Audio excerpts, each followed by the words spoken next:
here. Yes. And you'll be able to show us the pitch change and timpani too? Yeah. And can I ask you to do? Oh, you are already ready to do some stuff on timpani. Maybe we'll see. That We'll see. I've never done it before myself. Okay, but we'll do it all together. But I think I have a concept. I think. This is great. Okay. Thank you, Tyler. Yes. Welcome back. Thank you. Percussion. As you see, there's an entire new array of everything, just about. What to do first? Anyone have any preferences on what they want to see first?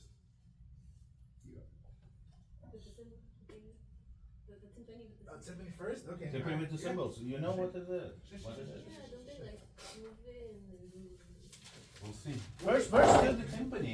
Yeah. Like So, without that pitch changes, how you change the pitch, yeah. the range, and even like you could compare the same pitch from different timpanis, how they sound. Absolutely. Let me get some. Okay. So, timpani, as you see, there are standardly 4 in your typical, I'd say a typical band setting. Orchestra, they can go from, I think like 2 is pretty common, just 2 notes. But most of the time you'll see a set of 4, a set of 3 if you have a lower funded school program. Timpani are very old instruments. Believe it or not, they used to march these in marching bands long ago. So the pedals, there's pedals, as you can see, there's 2 right there. There's pedals, that's what we use to tune the drums. As I've learned in my music ed degree, is you want to start with the pedal all the way down, which is that up position that you see. You tap the drum, you hear the fundamental pitch, and then from there, you push the pedal down like you would like a gas pedal in your car, right? And that'll get you the pitch. You can hear it as it goes up. So that's kind of like the quick way to do it. What most of your students might do in high school or middle school might just be like, that's unprofessional.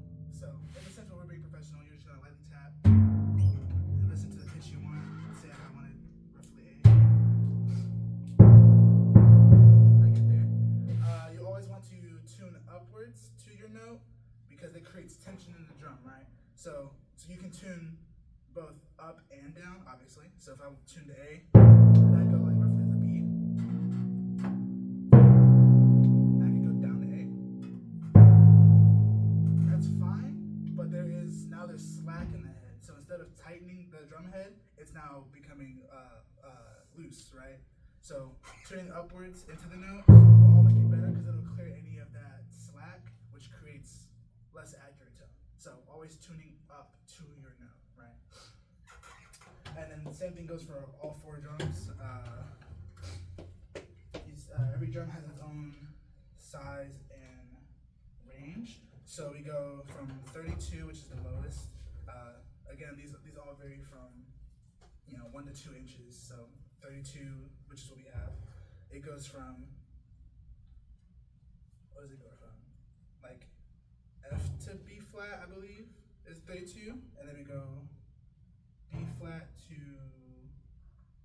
it's B flat to F, and this should be F to A, and this should be B flat, no, sorry, I'm so sorry. D to A, B flat to F, F to B flat, and then D to A. So it's all fits, right? Everything is a fit interval.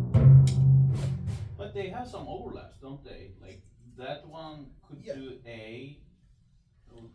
It's these 2 are D to A, right? So these have the same exact. These are the octaves, right? These are your lowest drum to the highest drum, and then it's just fits to D to A. Can you do that one, the lowest? Yeah.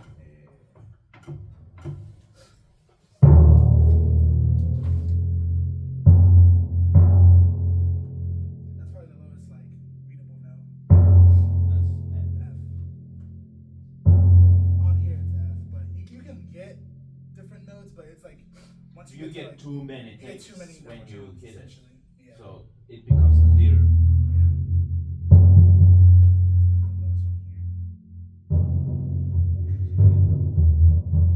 Like, see, this is like the lowest note.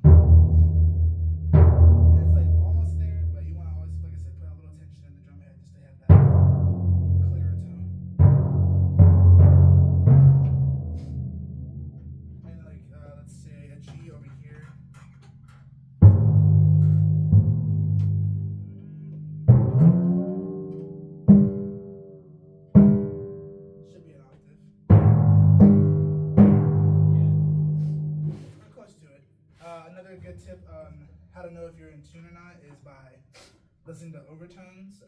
I'm not sure which pitch would be great. Listening to overtones. Yeah, so if I want to have if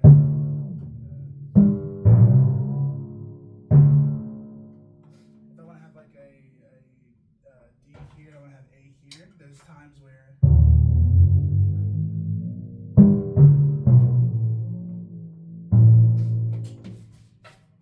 so if I want to have like a D on this drum, if I want to like test myself, I'm in a sticky situation. I don't have a pitchfork or a tuner or a piano, so I don't have a study note. I can, if I know this is a D for sure. Oh yeah, for sure that's a D.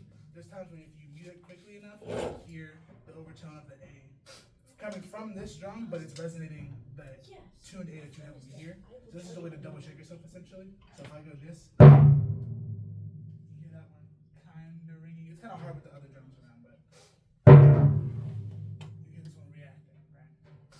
Any questions so far? No? Perfect. So with timpani, you can also use different implements as well. Like I said, you can use a wooden mallet, which is pretty standard. People don't have to use it quite often in percussion. And then I also had a piece where I didn't use these brushes, these wire brushes. Mm-hmm.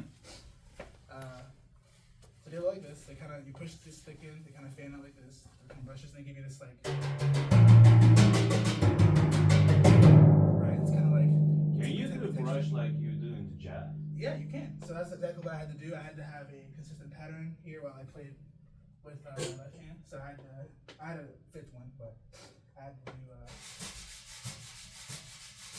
If I can get it.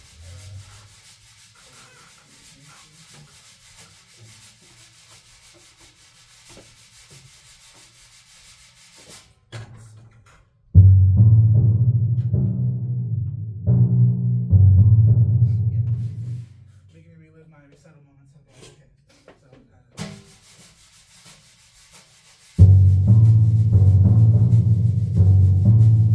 And I had to hit this one, but for demonstration purposes.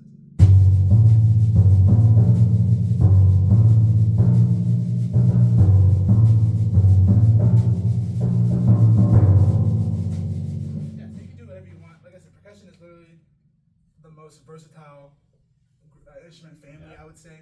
You can do anything and everything with that. Would sorry Yeah. to bother you? Would actually pitch change affect the sound when you're brushing, or will we hear the brush just the same in every pitch? It'll probably change, but it probably wouldn't be as noticeable. Yeah, it's not that What if you noticeable. If I- actually change the pedal? If I try to put some emphasis on it, like try to do it really hard. Yeah, when you do emphasis, we hear other. Oh, okay. There's also some techniques where you use a mallet called a super ball, which is essentially just a flimsy stick with a literal like gas station bouncy ball attached to the end. Creates a cool effect. I don't own one, unfortunately. I Can should you own do like it $5. with a thumb? I mean, theoretically, there's a joke in percussion that theoretically everything is thumb rollable. So remember last Tuesday on tambourine where I did the little like thing, whatever, with my thumb. You can technically do that on every instrument, but it's really hard, especially ones without that like are not as rough in texture. You typically need some wax. Yeah, you to But, hold it. yeah. Yeah. Yeah, not here, but It's an amazing effect. it is. It's really cool. It's like whales speaking. Yeah. I guess another standard thing Tiffany can do, you have such a range of pedal-free movement, so you can just like do a simple like funny little ha ha ha boing boing whatever. Right? Yeah. There's nothing really like impossible on Tiffany besides, I mean, this is pushing it, right? This is not common. Doing this.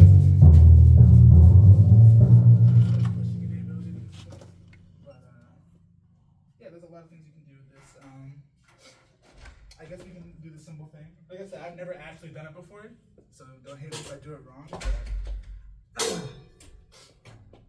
But I think it's just like moving the foot pedal.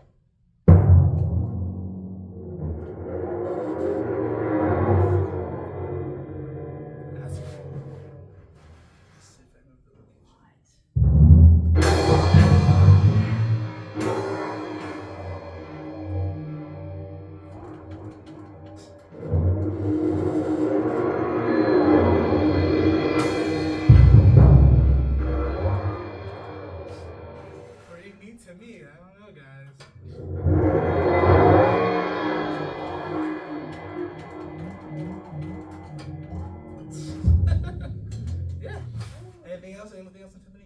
Do you have any pieces that have that effect in it that we could look at for rotation? I don't, unfortunately. That's okay. I don't know any. Like I said, I've seen them. I've heard of them. I've never played things like that. I'm sorry. What's like the name for that effect? I think most of the time it'll literally just be called cymbal on drum or cymbal on timpani. Did you do it? That's awesome. A little bit. Like I said, I've never done it before, but I think this is the concept. Also, the timpani head are very, very delicate. So doing something like this is risky, especially with younger kids. If these tear, the whole head's gone. Essentially, it's like $100 for a new one. So, but yeah. So be careful if you ever do this. Don't do this with like a cracked cymbal, right? You want it to be newer, cleaner.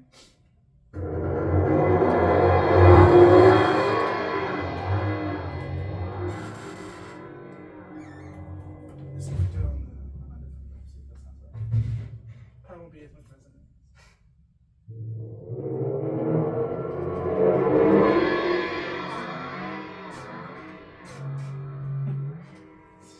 Yeah, that's pretty cool. That's pretty cool. Yeah. Sweet.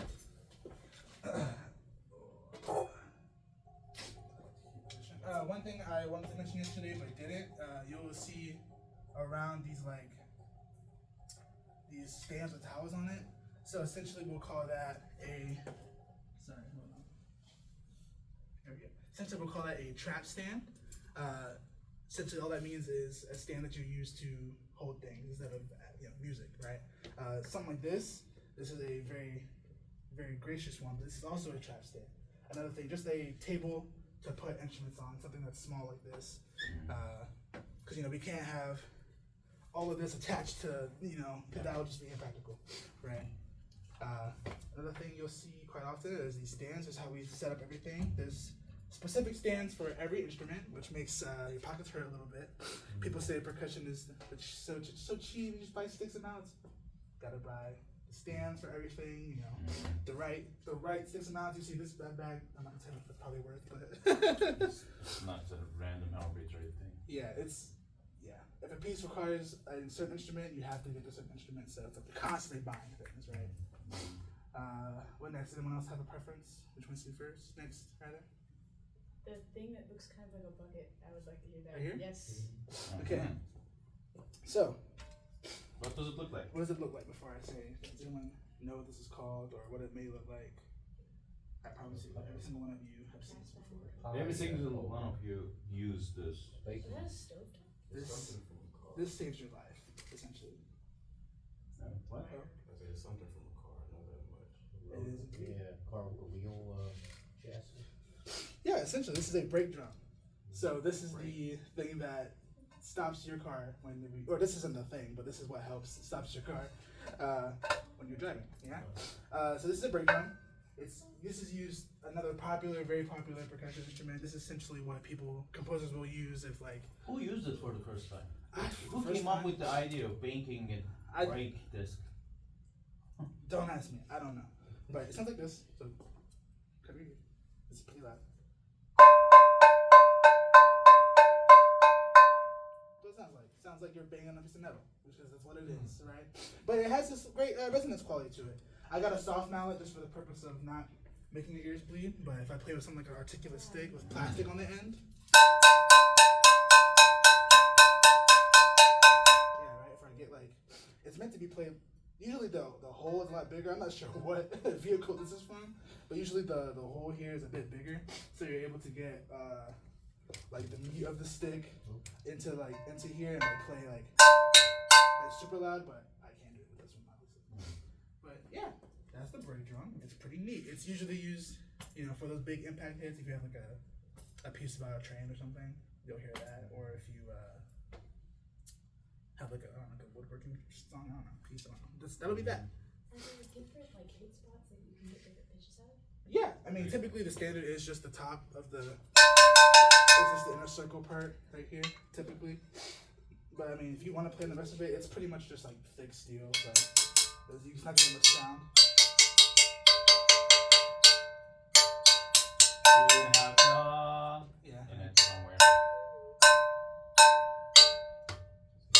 A little bit of that. Yeah. Got it. It's a little different. I can get 100 million sounds out of that if I wanted to put it That's so all. neat. Yeah. That's really beautiful. Moving on to our little fun stuff, my fun accessories here, my various metal instruments. So here we have bow gongs, also known as nipple gongs for obvious reasons, I would hope, so you can all see. This is, I believe, Chinese. Indonesian and Chinese. There you go. Yeah, they, look at that. They use that. Yeah. So they had these ones came in a set. I'm not sure how many, but we have at least 3. I brought 2. Of course, they have different pitches. Do you have big ones here? Not giant ones. We just have like these handheld ones that you can like hang up, but you know, different sounds. You play it right on the yeah, that's what it sounds like. It gives you a single pitch. Yeah, just one pitch, and it decays pretty fast, which is a good natural quality of these types of gongs.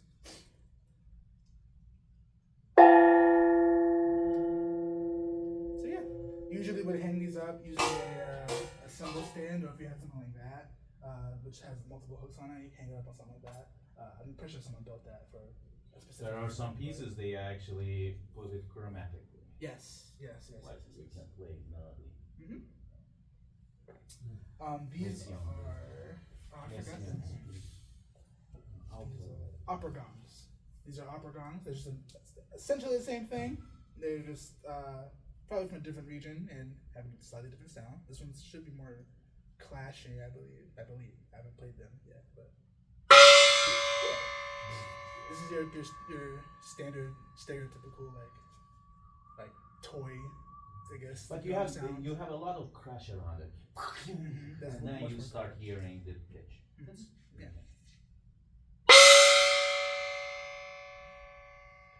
Then in the transient you hear the pitch becomes more apparent. Is that what DCR uses? Cause like I always hear that sound whenever they're like crashing in between drum breaks. It's a possibility. I doubt it. It's more than likely just a tam you're probably hearing. Sure. But they probably hit it a lot harder. So yeah. So yeah, these are definitely probably really great for impacts, right? Big impact part of your piece. Yeah. Yes. I'm so sorry. No, you're good. Ask Okay, a million thank questions, you. please. Thank you so much. How do you manipulate like the kind of like that pitch bendy like? Is there a way to accentuate or not accentuate that?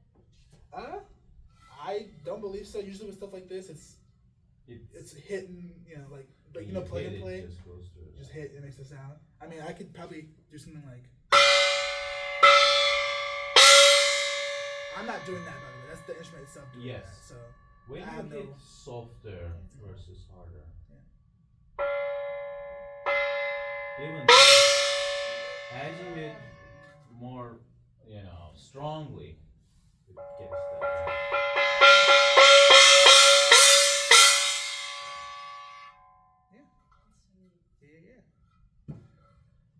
Let's see, we have sleigh You may bells. wanna do this in a concert hall rather than small room. Yeah, definitely. Another standard, I feel like this is self-explanatory. Christmas time favorite. Yep, this is all your sleigh ride, all your Mariah Careys. This is all you're getting right here. But one thing that people don't know What how is to it do, called? the sleigh bells. Sleigh bells. Sleigh bells. One thing that people do get wrong about the sleigh bells is how to play it. Sure, this is great, but there's an orchestral way to play it. You hold it upside down first of all, grab it by the handle, full fist, and there's 2 ways. So there's this way where you just hit the butt of the handle right here, and you just do You can this. be precise about the rhythm, the attack. I'm gonna play 8 notes. Right, if I want to do strong accents, right, if there's a piece that's like you have to play accents for some reason, you can just do this, do like a fist. And that gets you more of the beats crashing into the bell instead of just them rolling around in it, right? So if I have to go, that's how you would do that. You wouldn't just. That's not right. Okay, don't make your students do that. That'll be awful. Or your percussionists and your orchestras, right? To shake, it's essentially like a sideways door knocking motion, I guess. So you're just doing this. I think there's another one. I think. If you want to do like loud, if you want to play it super loud, if you're writing like 3 Fs for the sleigh bells, that's where you'll shake it pretty crazy. This is another just fun piece of metal. This is literally just a metal plate. So if you ever see a piece calling for a metal plate, this is just that.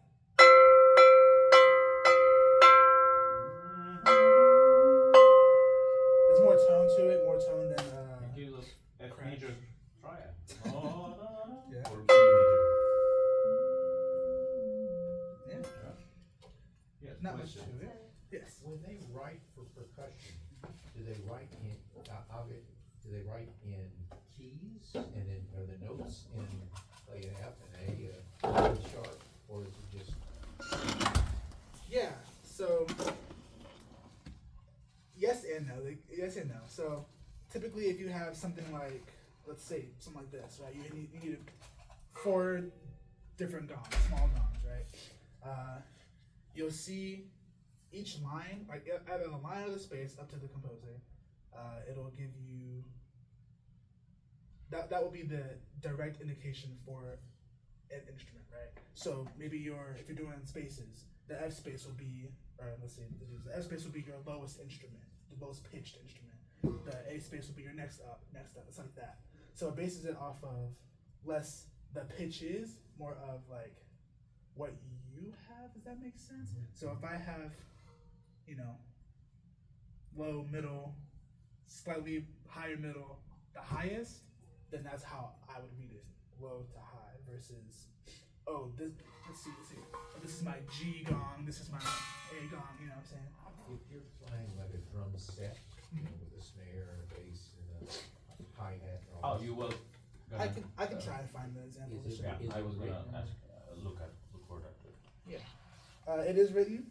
There's definitely, especially for drum set, there's now a Standard. standard way of looking at things. So like your stem directions help play a lot. So if you have 4 different instruments, or 4 to 5 different instruments on a drum set, your bass drum will be the lowest it can possibly be, and the stem will be facing down, right? So something like that.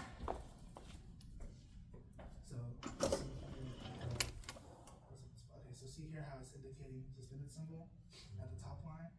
So it's doing it as an X because it's not like a note, it's just like a function. So top line, and then if I go over here, like that's my bass drum. If I were to play bass drum, and then there we go. And then they indicate it somewhere. And they indicate it here. So they're like, oh, this is the part where you're playing snare drum, and this is where you're playing bass drum. So you're writing it in. I can just show us around if you want to see what it kind of looks like.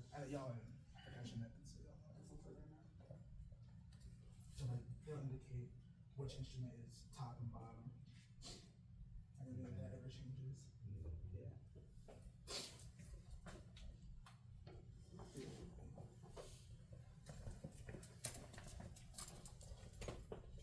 So same as your top line versus your bottom line. Yeah. Okay. Sweet. Thank you so much. Of course. Anyone else have any questions? No? Okay, cool. We'll keep it moving. Talked about the kabasa. This is the kabasa right here. I feel like we've all seen this one before, right? Essentially, so you play it like this. That's fine. You play it like this. This is the preferred way. You can do rolls on it. It's not great. They don't last very long, but do that.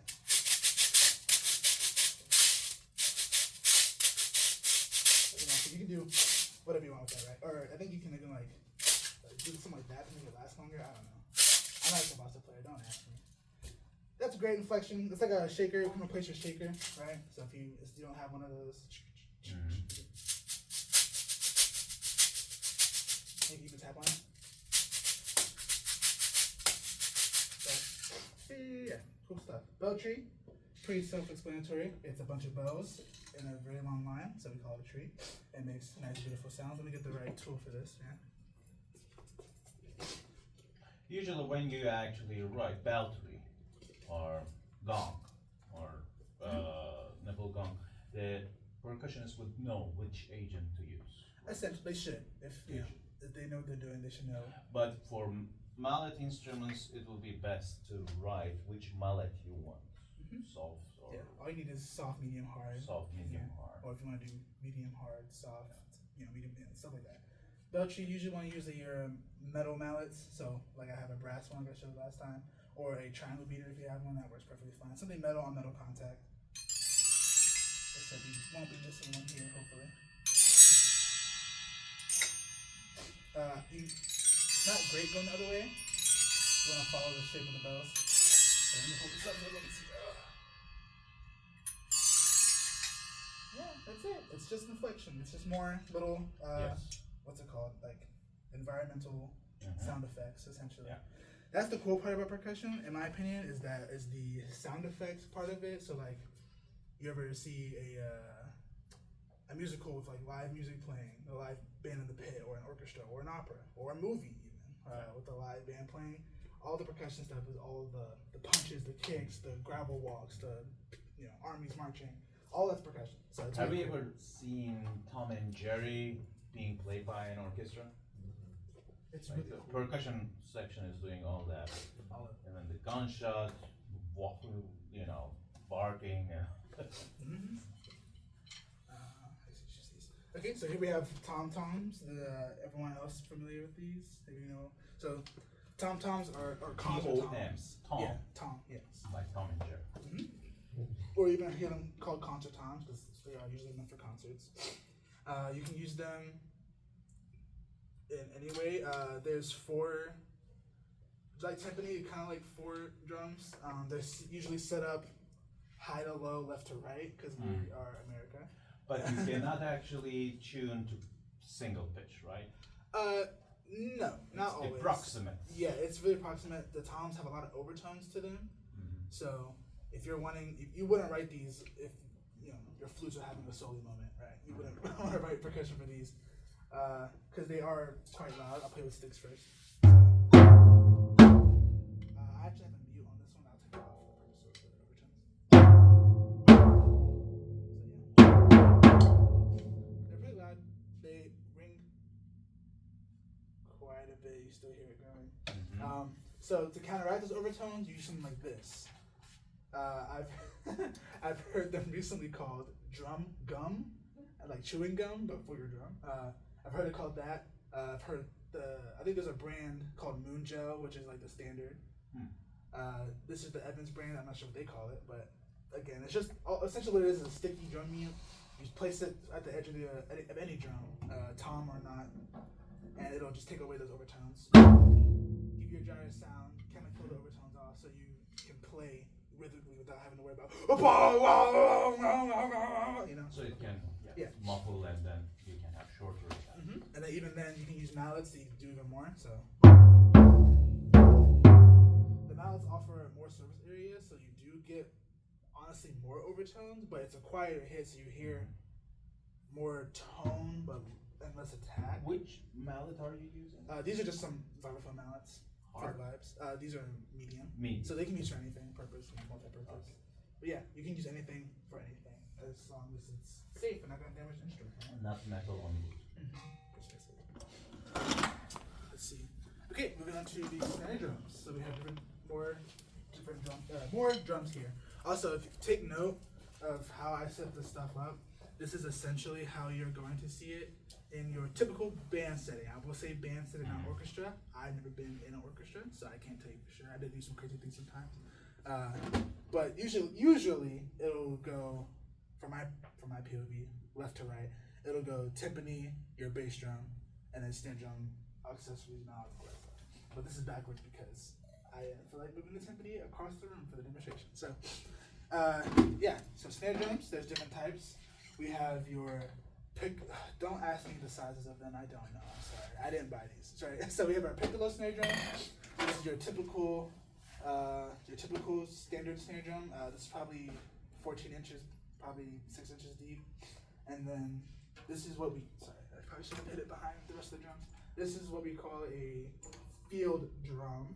Although this is not a designed field drum, it's a drum that is longer, deeper, So we use it as a field drum because it has typical field drums are usually like the size of my leg, right? They're long, and you wear them across your body, and they stick out to the side, so you can play like that, whatever. Right? But typically, any drum that's like your deepest drum will be used as your field drum. So Like that one, tom. So not a tom. I mean, you can definitely turn a tom into a field drum. That's a little bit of work, but typically you want to go with your deeper drums, your larger shells, as your field drum. So a question: there are membranes in both sides Yes. of this. What about in toms? So in toms, there's not. Again, there are some, but usually see that more on drum set. I think I just do this. Yeah. Yeah. So these are open-ended, which is one of the causes of the overtones. That's why it has a lot of resonance. A lot of resonance. That's why, and from being in the back of any ensemble, you need to have that resonance, that push to the front, so you can be heard. And in a field drum, do you have a membrane on the other side? Yes, you do. That's mainly more for tuning and for pressure, because every double-sided drum, I guess I could say. I think I tightened all these. Okay. They have a batter side head, which is the top head, and then a resonant side, which is the bottom head. So the resonant side, the resonant side is what actually creates the tone of your drum. So sure, you can spend all day cranking these down to get your top head, your batter head, tight and to sound crisp, but this is what really gets you your tone of the drums, right? So also, I'll let you know, or I'll play it and let you hear how each of them sound. Each snare drum has a throw-off, is what it's called. A throw-off latch, which is what this is right here. Can everyone see it? This little like looking thing right here. It just flips on this. You know what? I'm gonna take this. So these are the snare wires. These are actually what press against the drum head to create that snare sound. So that sound, right? If it's off, it just sounds like a tom, Just the drum. right? Just sounds like that. So this is your throw-off valve. This valve actually tightens this knob tightens the snares in the drum, how much they make in contact, right? This little knob here. Yeah. And so essentially it tightens down this clasp. It tightens down this clasp, and it just pulls this little thing right here essentially, and just like pulls the snares onto the drum, which creates a crisper sound, right?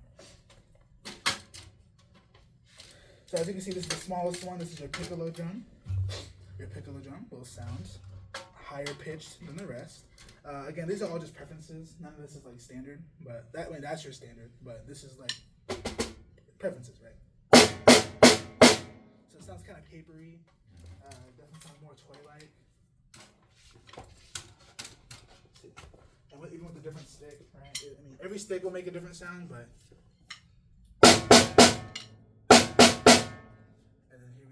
Standard drum.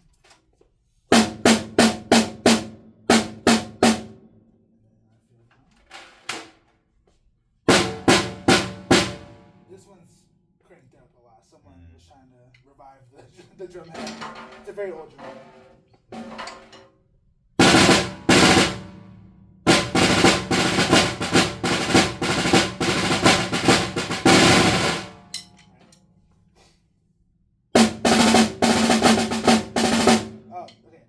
I was wondering why this sounds so bad. That's on purpose, because this snare drum actually has a very special throw-off valve. It has this one, which mine is very smooth. You don't get this very often in percussion. Look how easy that is. One finger, come on. So yeah, this one is a very fancy drum. It has 3 different snare types. Oh, look at that. Yeah, so there's 3 different snare types here. Don't ask me which ones they are. I believe this is your metal cable brush. These are more wiry, still cable but wiry, and these are your normal like cable. What are they made of? I don't know. I just know that's what they're called, cables, right? And they all do something different. They all create a different timbre sound, and each of these knobs controls how much of each you get. Right? So I say right now that this drum sounds bad, but this was probably someone's preference for what they needed for a piece. And that's the beauty of having a drum that has so many tunable options is that you can Yeah. change it to your liking or change it to the composer's liking, right? So I'm sorry, I'm in your face with this, but just open your or don't open them, but like listen very closely, right? So here it kind of sounds kind of doesn't have a snare sound to it. So I'm gonna take I'm gonna start left to right. So I'm gonna start with this knob here because I can feel it's the loosest. So and then I'm gonna tighten until I hear the snare start responding, right? Everything's more squeezed on the same time. So now I'm getting a little bit of snare response from the, let's say this is the normal cable side, right? So that yellow one is the normal cable. And then if I want to do the middle. You hear it starting to crisp up a bit, right? Yeah. And then the next one. You can really shape this. That's probably where I would have it, somewhere like that, right? So it sounds nice and poppy.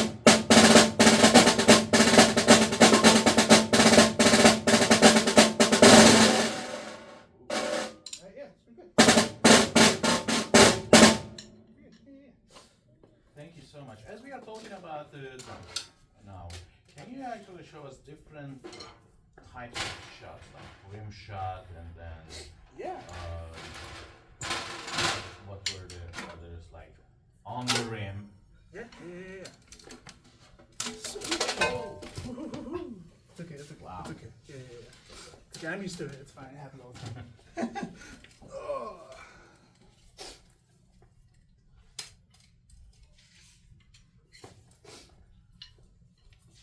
Oh yeah, so there's different types of attacks you can use on the drum. Just like the bowing, you do have different touches. Yeah. So this is your standard typical, full stroke hail on a snare drum. Right, on the drum, on the head. There is a rim shot. These are loud. Prepare your ears. Essentially where you're making contact with the beat of the drum and the rim of the drum at the same time. So if I can do it properly. So slowly. That was good. That's on the There you go. That's called a Rim rim and- shot. yeah. So you're hitting the drum and the rim at the same time. It creates a loud resonant sound. There's also what I did the first time, which is a rim click, which is just doing that. I'm just hitting the stick on the rim of the drum. There's a purposeful rim click, which is what you do at the top of the drum. There's no sound difference besides you're making more contact with the snares because this piece right here, this is where the other end of the snares attach, right here. So doing anything at the edge, you typically want to do it at the top of the drum where this is located. So it can So it can, trigger the snares. yeah, so it can trigger the snares, have more of a response. And what do we Sometimes need on to the write side. for that? So essentially it's going to look like an X, and you just put like in the little notes on rim. I mean, On rim. essentially, yeah. Yeah. Essentially, the percussionists will know.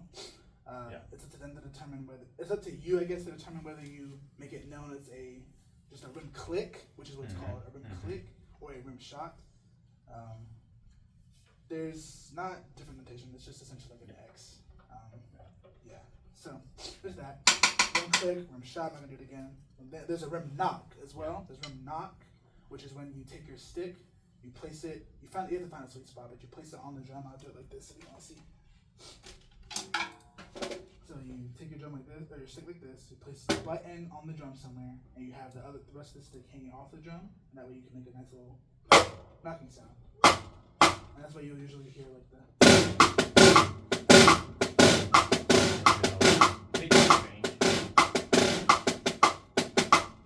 And there's a sweet spot, so where you want to hear that resonant, Yeah.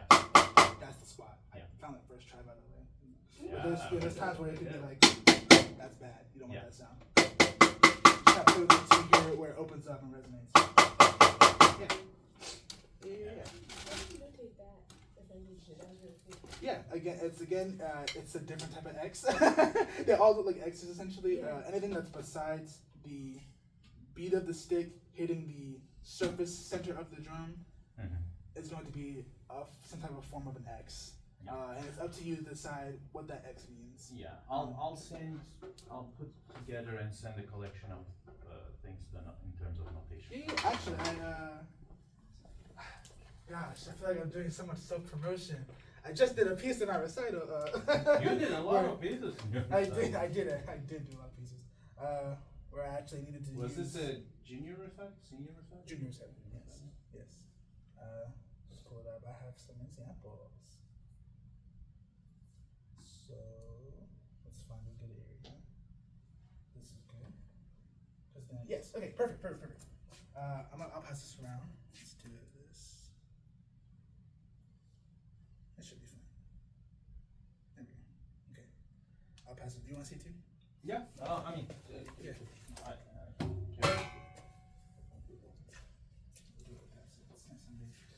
So this. Where do we go? this is a Okay. snare drum. This is snare drum music, yes. So there's, oh yeah, I forgot to show that. Okay. So this is the rim knock, it's and it has a snare through it. And then this down here is where you, so these little X's are what we call the rim clicks, which is where you're playing the top of the snare drum, and then this is your rim knock, and that's next to it. Rim knock is the one that you actually set the. Rim knock, rim click, rim shot.